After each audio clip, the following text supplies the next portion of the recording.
Hey everybody, what's up? Circus here, coming at you with a Duel Links discussion video today. Ryi and I are going to sit and kind of talk about Duel Links and maybe some stuff we'd like to change in the game. Not necessarily just to destroy the game and make fun of it, but constructive criticism on things we'd like to change. How you doing, Ryi?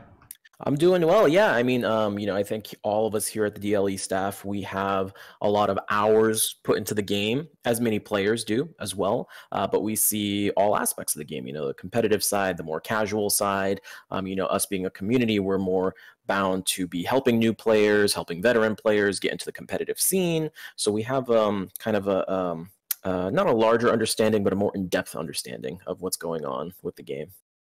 Have you ever looked at your Steam account? Do you play on Steam and it says hours played? I'm at like 1,800, and that's just on Steam. That's not including my mobile phone. Yeah, I'm at like 2,000 hours in my phone. It's probably even more than that because I played this game when it was only on right, mobile, right. And that's only counting the one account. So yeah. Isn't that crazy? All right, it's nutty. So we both came up with a few ideas of our own, and I'll go first. The first thing I don't want to see anymore, just because it just seems like a waste of gems and especially money in the game. If you're spending real money, I just get enraged at all the normal cards in the game with like 100 attack, all these things that are just they're from when the game first started. I don't even know if they were relevant then. I just really don't like buying those cards. It just drives me crazy. Yeah, it's obviously they're there to be box filler. So every main box has to have the 180 packs in it, and every mini has to have the 100 packs in it, and it's kind of a offshoot problem of that problem, because before mini boxes actually only had 80 and main boxes only had 200, so they kind of split a little bit into the mini boxes to give them less value per gem spent. So that's where that stems off of from. They're just filler. There's no reason for them to be in there. That maybe that's an interesting change where they not every main box has to be 180. Maybe it's 180, maybe it's 160, but they just take those crappy cards out of there. Well, it's just a way. Yeah, they got to fill it up so that you got to spend your money, and I understand that they're a business, so I don't hate on them for that. It'd be cool if I could trade them in for stones and gold, and then maybe actually turn that into something useful. But there's just no system for that right now. So I guess that's kind of like a two-part thing where I don't want to deal with the normal cards, but if I have to have them, I want something to do with them. So I don't just have a pile of cards that I can't do anything with. And sometimes even the flavor text isn't even worth reading. It's not even worth it. Yeah, like it does come to the point where you'd rather just get anything else, literally gold or stones or whatever, which you can technically go and put the card into the card trader, but the hassle of just doing that is pretty ridiculous for how long we've been into the game for. And those cards, they don't even help new players. I mean? They're completely useless. They're just garbage. They're just there just to be like, hey, you didn't get anything out of this pack. Which sucks. Like, it sucks that it's like that. So definitely, yeah, I agree. That needs something. They need to stop doing that. I just get enraged when it's real money, I mean, you're obviously going after the URs and SRs, but at the same time, it's like I got 17 of this like normal card that has 300 attack. Right. Yeah. I mean, it's like there's like Volcanic Shell, for example, is a core staple in Volcanic Neos, which is popping off in tournaments. That's an R. You know what I mean? Right. So it's just there could still be more useful things in those boxes that are just not necessarily great cards. They just only work for a single deck. Maybe they only work for farming decks. Maybe they're only good for PvE decks. Better than what is it, Venomous Viper or whatever the hell they release. Yeah. No more normal rarity cards. How about that? I'm sure there's a few that were okay, but all right. Yeah, there are a couple, not that many. All right, what's the first on your list? So first on my list is actually one a lot of people complain about, King of Games. It is pretty much useless to get King of Games. Most people, if you consistently hit King of Games on a monthly basis, your first one's memorable. You remember that one a lot because you're like, oh yes, I'm max rank. Yeah, it's like I'm playing a game that I really like, and I made first King of Games. Pretty much every time after that, you start realizing, wow, this is really easy. And it's a grind. Not very much so like any other rank system where, being the highest rank or the #1 rank or whatever the case, the top 100 is an accomplishment. There's no accomplishment for getting King of Games. Now, what I wish could happen is they just introduce an ELO system. It'd basically be like a permanent point battle room that's just on 24/7, and you just keep dueling, keep dueling, keep dueling. And at the end of the month, there's like the top 10 people that have dueled the most, or have earned the most points, or have defeated the most duelists. That they would show up on a leaderboard. Right. That's all they really got to do. That would be worth it in itself, because that would be an accomplishment. If you're constantly dueling and you break into the top 10, people are going to talk about that. That's a pretty cool accomplishment. That's basically what KC Cup is, but into 3 days. Do it all the time. Like the whole season. Yeah. Now Konami does not want that, because they want that easy accomplishment. Again, you got to remember, Konami, they care about COG, they care about KC Cup, and about Worlds. That's like the 3 competitive things that they care about. They don't really care about much outside of that realm. You do sometimes see, they step in with the ban lists and stuff. They try to hit like the competitive scene, but for the most part, when they're making their content, when they're making everything like that, that's the stuff that's number 1 on their priority list. So they like that there's an ease, like for a deck to be good, for a casual player, it hit King of Games. It's a good deck that sells the deck, know. So it's a really easy margin to get to. So I understand why they wouldn't want an ELO system in that scenario. So I think the only real compromise we're ever going to get between the player base and Konami is a more like a prestige system, where I hit King of Games. Now I'm allowed to reset my account back to platinum or silver, or whatever rank they choose. I don't care really. And now I do the climb all over again. And when I hit COG, I hit COG 2. And then I do it again, and you hit COG 3, So by the end of the month, it's like, well, who had the most COGs? You take a screenshot of it, like, hey man, I hit Kid COG like 10 times this month. Which is, what people kind of do already, just on multiple different accounts. It would be cool to have it all placed into one account, and you kind of get a prestige out of that. Like you get a title or something. Your personal best was 12 COGs in a month or something like that. So, Konami would still kind of have their little, it's like, oh yeah, it's an accomplishment to hit COG. Hitting COG once versus 10 times, it's still the same thing, And then more competitive players are like, well, I COG'd 5 times more than you, or something like that. Right. I think that'd be really the middle ground between those two. The one thing you missed, you said it's not really an accomplishment. You forgot the 200 gems that you get when you yeah, the 200 gems. Oh man, oh baby, yeah. And even that is just like I should really probably be getting more, but whatever.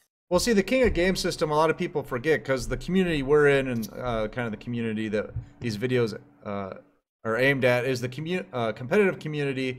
But we make up such a small part of the player base that, like you said, COG is like a big deal to like 99.9% of the player base. And they recently, in game, if you look, like only 1.6% of players make it to COG every month.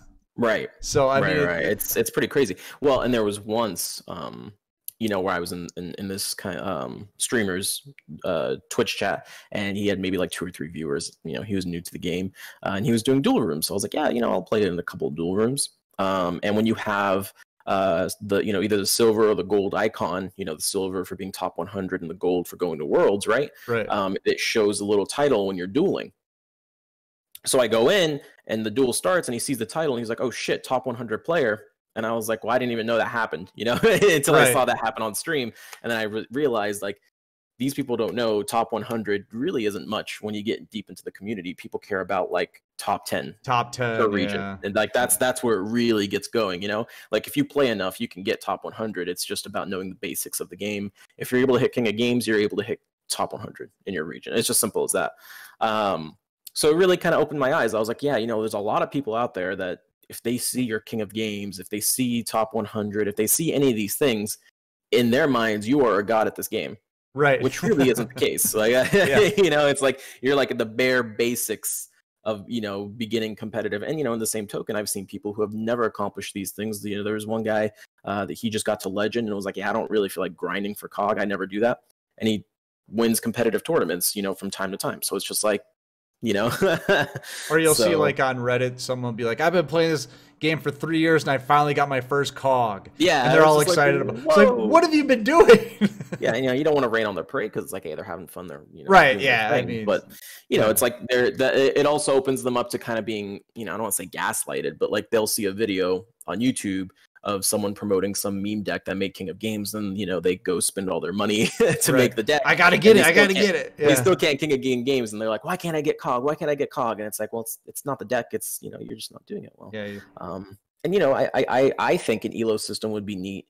because you know, you hit King of Games, now the game really begins. You know, for now you're actually grinding. I think realistically, the prestige system you propose would be a that good would one. probably be more of a thing. Work, you know, So it's like, you know, one person shows up, he's like, yeah, I hit King of Games with my meme deck, and another guy shows up that only plays meta decks, and he's got like 20 cogs, and he's like, yeah, whatever. You know, like your opinion's invalid or whatever the case may be. All right. So my second one, if you guys don't know, before Duel Links Entertainment, I was in Duel Links United, and we used to do non-meta tournaments there, which was just basically we'd ban the tier list and then hold tournaments. And it was always such a pain in the butt because people would show up with the incorrect decks, and we were always deck checking and things like that.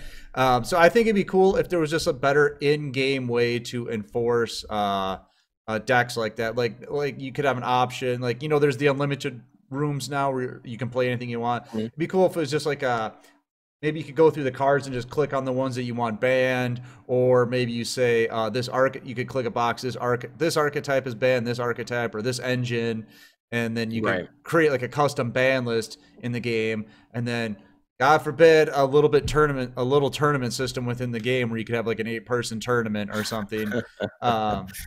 You know, just something a little bit more robust and maybe a little bit different for people that don't want to just do COG or play in a straight competitive tournament.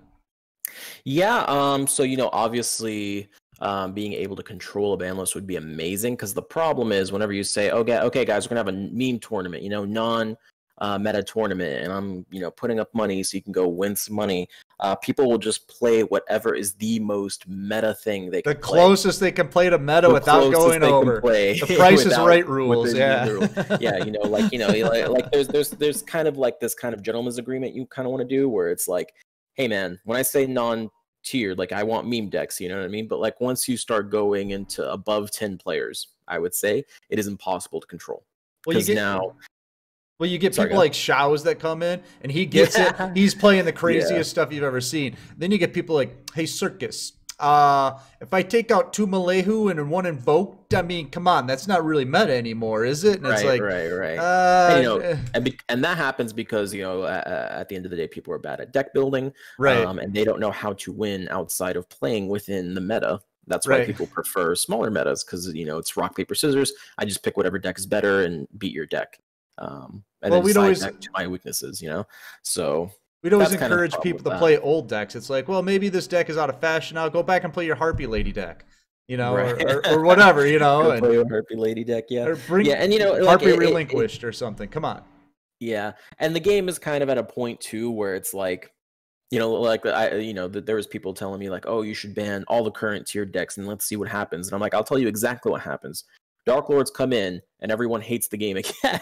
And so like you gotta like, so basically if we had systems in place where we could go in and just massacre a whole bunch of cards where people can't even touch them when they enter the, you know, that duel room essentially, it'd be pretty cool. I like that. I think we did the unlimited phase on Saturday night. We did it 2 weeks. The first week, it was 32 people, single elimination, and we had a little bit of spice. Maybe out of the 32 decks, you know, half of them were, you know, people trying to play something fun. Second week, 32 players. It was just all element sabers with concentrating currents. You know, I mean, it was just right. I had people solved the format real quick, and then it was like, we're not doing this anymore. Good. I did like a custom ban list tournament, and you know, people came in with the 6 samurai and everything like that, but ultimately the person that won was just playing invoke stall. Right. You know, so it's just like it sounds cool on paper and in concept, but unless we have tools that allow us to really get in there and, you know, custom ban list, it's just kind of not worth it. Yeah. All right, what do you got next? So the next thing I have kind of ties into that is right now in a lot of Yu-Gi-Oh games that are more of the traditional Yu-Gi-Oh, and they're not like the meme, you know, this element beats this element video game that we've had. There has been a way to, in multiplayer anywhere, to invite someone to a match rather than just strictly a duel. Okay. So, you know, when you're constructing your deck, for example, you don't only construct your main and your extra deck, you would also in-game build your your side deck. So instead of submitting your side deck to how we do it, we do Smash GG, right? But in these other games, there are systems in place where you actually have to put your side deck in, so that when you hit duel, you duel your opponent. Duel 1 happens. You're both, after duel 1, you're taken to a screen where you both side deck, and there's a timer that's ticking down. So if you fail to side deck properly, you know, like you lose. You got to be able to, let's go, you know, and then immediately the next duel starts. That will cut down on cheating in massive tournaments, as well as allows, even if people don't want to play tournaments, for example, they just want to play casually, you can best of 3 someone instead of, because, you know, it always sucks to best of 1 in a luck-based game. If this was TCG, if this was OCG, if this is Duel Links, Speed Duel, I don't care what the format is. It always sucks to go into a best of 1 because luck is real, and it is a huge part in card games. You know, if you open unplayable, you open unplayable. That's just how it is. Especially with Duel Links, where most games ends in 2 to 4 turns, right? And it's like, and I got 4 useless cards either. You know? Yeah, TCG, the game ends in 2 turns as well. It's just more combos that go off in a single turn. Right. No, that'd be cool. You know, yeah, so sometimes you just want to best of 3 somebody, you know? So then at that point as well, and kind of an extension of this, I would love a tournament system within the game itself, where it'll actually set up a bracket and the players will automatically play, and all we'd have to do is just go in and hit spectate. You know, that's all we have to do. Everything else is done in the game. But that, I think that's a little way far outside of what they're willing to invest into the game. I would love something like that, but I would be set with just people being able to do a match type thing where they just hit match and go from there. It just plays out the match, and you know, that way they don't have to, you know, oh, I accidentally sided, you know, but I quit 2 seconds of the game. Am I good? Like, do I have to take a loss there? What do we do? Or, oh, this guy, can you double check his side deck because I think he sided a card that he illegally submitted or something. You know, it's like so many little things that over time just add up a tournament, you know, where it's like you get a mod call and, you know, someone wants to check a side deck and it's totally legal, but they had to wait like 15 minutes to go into their game 3 because they absolutely refuse. You know, they're salty. You know, they refuse to go in because they're like, I don't believe you side deck that card. Or there's no way this guy main decks this card. There's just no way. Yeah, and you know, in other Yu-Gi-Oh titles, there's never a question because it's like, I do side deck that because I submitted that. The game knows I submitted that, and here's the proof. You know, right? It wouldn't. You know, they wouldn't be submitting their decks to a third party like Smash GG. They would just submit it into the game, and that's the only deck they can play in the tournament. You know, that's just how it is. Yeah, I think the big problem with that is just how much they're willing to put into the game. You know, it's a mobile game. I mean, there's obviously a Steam release, but I'm guessing that most people still play on mobile. So mobile games are just kind of seen a certain way. And well, it just sucks because it's like there are other card games that have started on mobile, such as Shadowverse, that have gone to PC, and they have a very expansive tournament system. Yeah. In fact, you can go in to Shadowverse, and you know, you can get in-game rewards for winning community tournaments. The community tournament just has to apply on the official page. They'll give you their version of gems, and then you hand them out to players that win. So like every card company, Hearthstone, Legends of Runeterra, they all have like these very cool systems in place that allow you to have a more expansive community tournament, you know, and it's all contained within the actual game, so you don't have to go to third parties like Smash GG or wherever. And if you do have to go to a third party, it's usually still a third party that's sponsored by the game company, so you know everything's going to be legit and good to go, with, you know, very few bugs that, you know, Smash is always breaking down on us. So that's just the world that we live in. But all this stuff you're saying, Ryi, Duel Links Entertainment would have no reason to exist. So I'm not sure if I like those ideas. Well, we would still be streaming, right? Like those things wouldn't. They're not streamers. They're just hosting tournaments. You know what I mean? Yeah. So, you know, the more of the entertainment value would come into place rather than the whole apparatus we have in place to throw the tournaments. Yeah, if Duel Links Entertainment just disappeared one day, there just wouldn't be free tournaments on a consistent basis. You know, you'd have maybe 1 or 2 free tournaments a week, and then like Meta Weekly that you have to pay money to get into. Right. You know, so is what it is. All right, so mine kind of dovetails into that. My last thing I would change is I used to play Magic.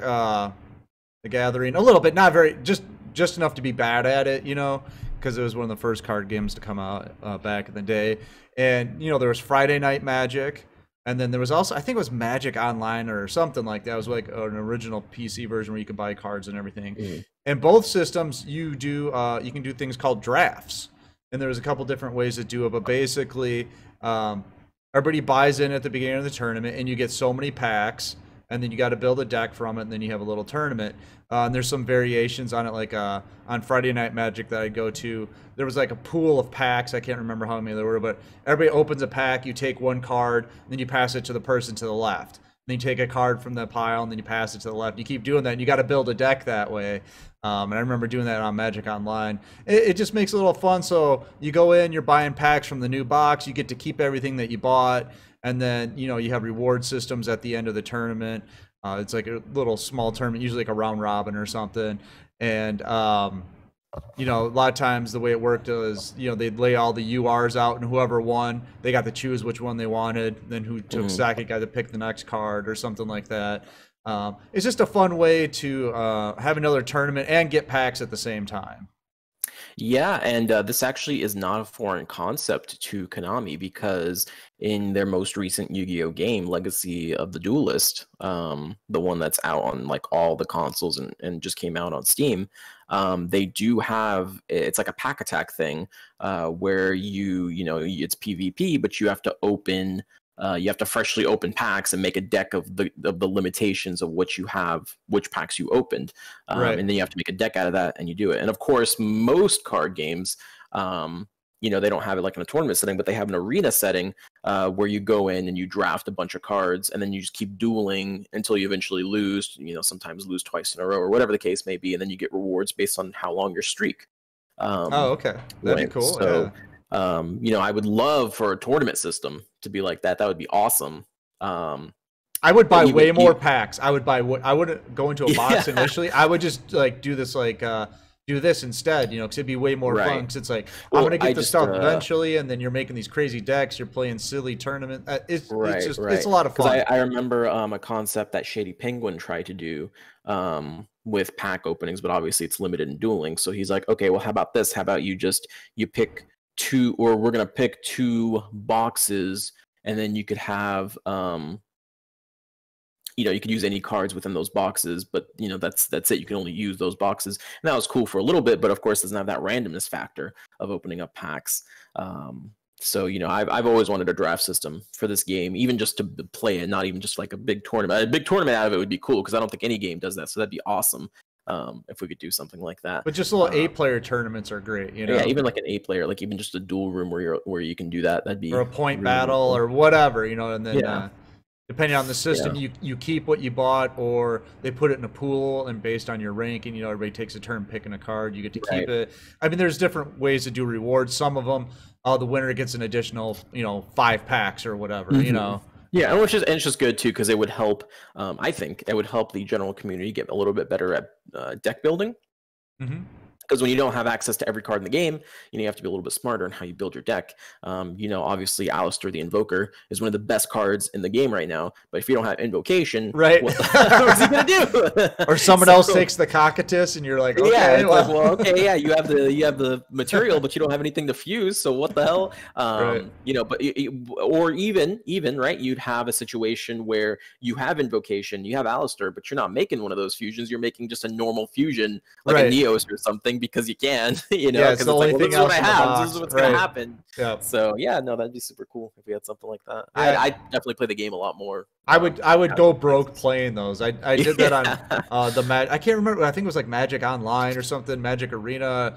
I don't know. It was out about 10, 15 years ago. But they had every card in the game on there, and then they always had these draft systems for the new box, so that way it would generate a lot of sales, and you buy a lot of packs. And so the way that the last game I played was Legends of Runeterra. They did something like that. The way they did it is every week you essentially can do it once.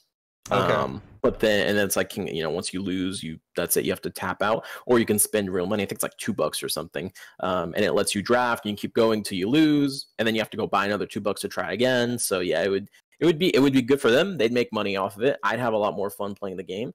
And if I had to pay like $5, $10 or whatever to do like a tournament out of it, like, you know, go into a room, say it starts in like 2 hours, everyone has to pay like $1, $2 to come in with a token to actually play it. That'd be sick.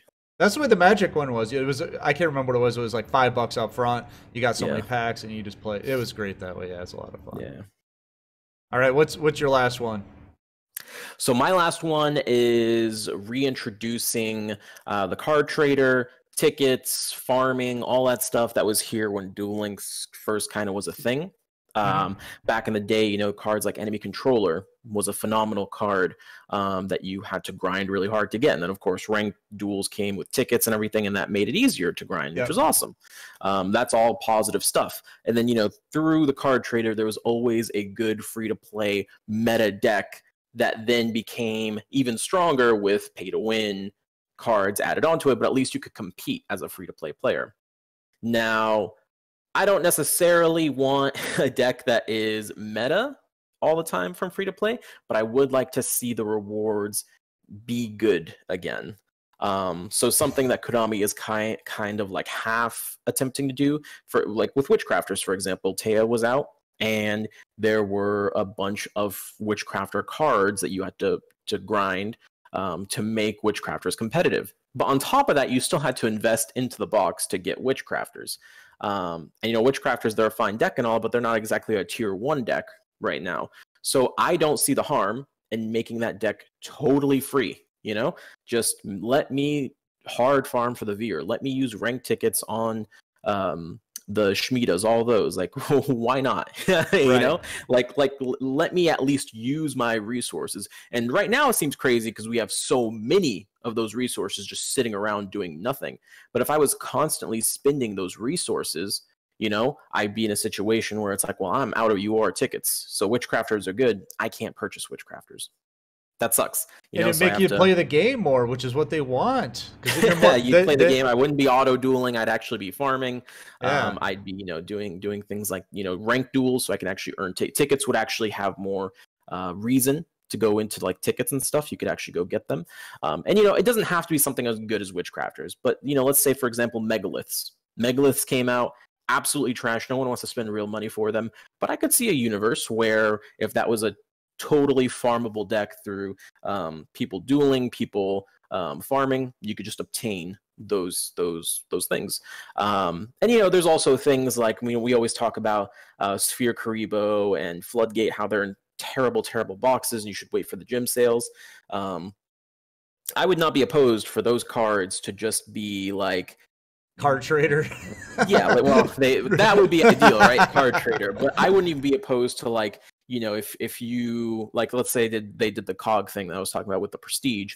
If you're able to get like 5 cogs in a month, you're able to get this, it's like a mini dream ticket. It's not like a dream ticket, but it'll go back into like older boxes that are like, you know, the first 4 boxes or something, and you can. Or it's like a selection box that's got like the good stuff that you want. Right. So like Sphere, so it would only go up to like Cosmic Cyclone, for like, it wouldn't be huge, but it would still be like, hey, yeah, don't spend money on Sphere Karibo, right? Because you can just get it after like a couple of months of grinding PvP, 3 months of PvP that you actually do well in.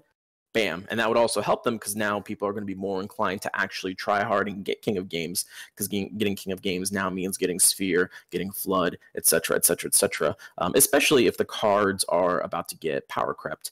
I think it would be fine to let them be more farmable. And I understand where Konami's coming from. They made Cyber Angels, which were extremely good. They were a tier 1, tier 0 deck almost at one point. They're basically the first tier 0 deck that we had.